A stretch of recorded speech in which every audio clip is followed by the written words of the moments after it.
Okay, this quarter we are working on 3 headlocks.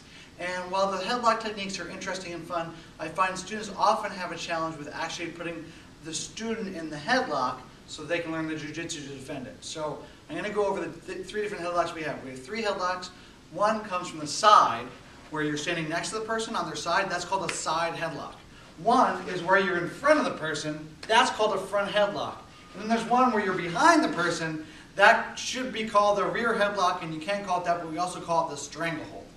So those are the 3 headlocks, and I'm going to show you how to put them on.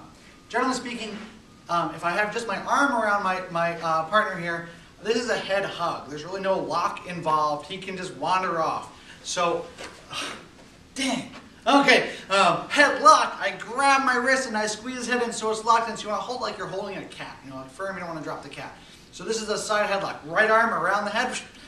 Pull their head into your armpit. Little squeeze.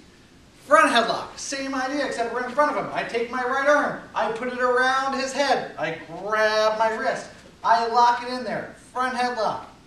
Stranglehold, rear headlock. Take my right arm. Notice it's always the right arm. Which is the right arm, kids? It's the one that doesn't have your name on it. Oh, okay. You go around the head, and then you can either lock this by grabbing your hand, or grabbing your bicep, or putting your arm behind their head. So there's a few different ways to lock this one down, and that's called a stranglehold. Parents, please practice having your children do this to you, because that'll be really helpful for us in class. So I say, no, other arm, Joey. Oh, Susie, no, turn around. That'd save us a lot of time.